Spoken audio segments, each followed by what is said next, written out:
और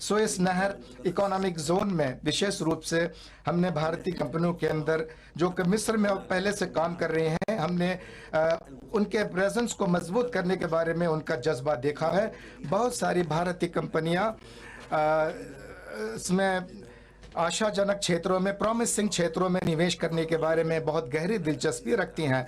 दूसरी ओर हमारे दृष्टिकोण विभिन्न क्षेत्रों में मौजूदा सहयोग को बढ़ावा देने और नए क्षेत्रों में साझेदारी की और को बढ़ाने पर हम सहमत हुए हैं, जिसमें रिन्यूएबल एनर्जी विशेष रूप से ग्रीन हाइड्रोजन के उत्पादन के क्षेत्र में सहयोग शामिल हैं।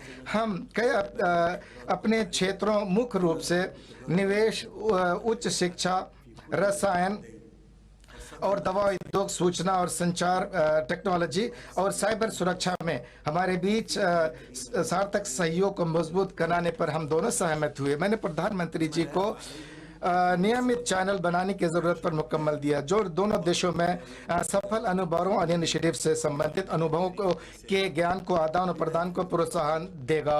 विशेष रूप से स्थानीय उद्योग, छोटे और मध्यम उद्योग के विकास के संदर्भ में नागरिकों के लिए एक डिजिटल लाइफ मुहैया करने और उनके जीवन स्तर को बढ़ाने में महत्वपूर्ण योगदान अदा करेगा। ये भी कोई रहस्य की बात नहीं है कि मिस्र और भारत दोनों प्राचीन सभ्यताएं हैं जिनकी जड़ें इतिहास में पैवस्त हैं, और इसीलिए हम दोनों देशों में सांस्कृतिक कार्यक्रमों में पारस्परिक भागीदारी के माध्यम से सांस्कृतिक स्तर पर संबंधों और रिश्तों को मजबूत करने की और दोनों लोगों के बीच संचार के साधनों को सुविधाजनक बनाने के महत्व पर हम लोगों ने जोर दिया। विशेष रूप से काहिरा और नई दिल्ली के बीच कनेक्टिविटी को बढ़ाने के लिए फ्लाइट की तादाद बढ़ाने के बारे में भी हमने बातचीत की।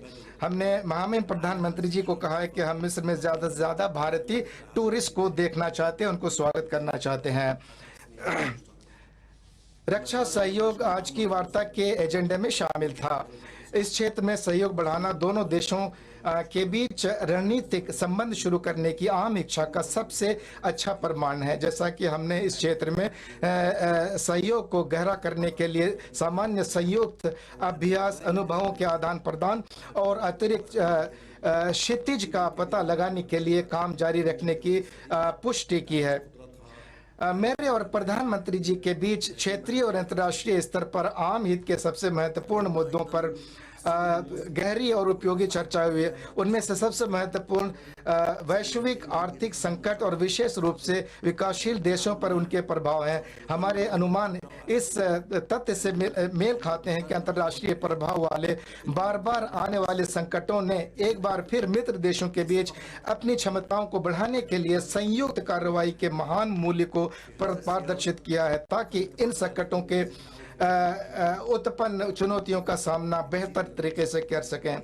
हमने आतंकवाद का मुकाबला करने और चरमपंथी विचारधारा का सामना करने के आदर्श तरीकों पर भी चर्चा की। इस संबंध में हमारा एक सामान्य दृष्टिकोण है, जो यह है कि एक साथ सहयोग से हिंसा को खत्म करने की मदद मिलेगी, क्योंकि हिंसा, आतंकवाद और चरमपंथी विचारधारा का प्रसार एक वास्तविक खतरे का प्रतिनिधित्व करता है।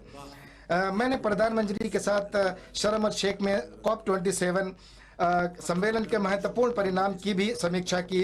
विशेष रूप से जलवायु परिवर्तन से होने वाले नुकसान के वित्त पोषण के लिए एक कोष की स्थापना के संबंध में, विशेष रूप से विकासशील देशों में जहां बुनियादी ढांचे की कमी है, जो कि जलवायु परिवर्तन के प्रभाव का सामना करने में असमर्थ हैं।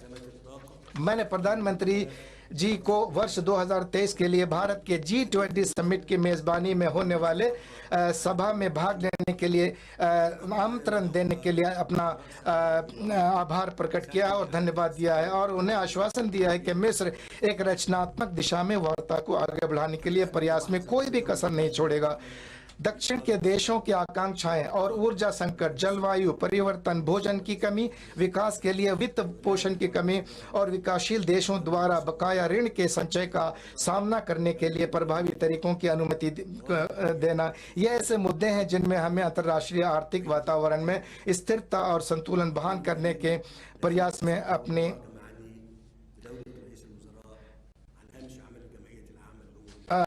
मुझे अब भी 2015 में न्यूयॉर्क में संयुक्त राष्ट्र महासभा के मौके पर प्रधानमंत्री जी के साथ मेरी पहली मुलाकात अच्छी तरह से याद है। मैं उस बैठक से इस दृढ़ विश्वास के साथ निकला था कि भारत गणराज्य आपके नेतृत्व में आधुनिकीकरण और विकास में तेजी के से अनुभव कर रहा है करेगा। इस पहली बैठक के बाद से हमारे दोनों देशों के बीच संबंधों के भविष्य के बारे में मेरे मन में बहुत आशा है और उम्मीद करता हूं कि भारत आगे बढ़ता रहेगा। फ्रेंड्स, भारत और मिस्र विश्व की सबसे पुरानी सभ्यताओं में से है। हमारे बीच कई हजारों वर्ष का अनवरत नाता रहा है। 4000 वर्षों से भी पहले गुजरात के लोथल पोर्ट के माध्यम से मिस्र के साथ व्यापार होता था और विश्व में विभिन्न परिवर्तनों के बावजूद हमारे संबंधों में एक स्थिरता रही है और हमारा सहयोग निरंतर सुदृढ़ रहा है। पिछले कुछ वर्षों में हमारी आपसी सहयोग में और गहराई आई है और मैं इसका बहुत बड़ा श्रेय मेरे मित्र राष्ट्रपति सीसी के कुशल नेतृत्व को देना चाहूंगा। इस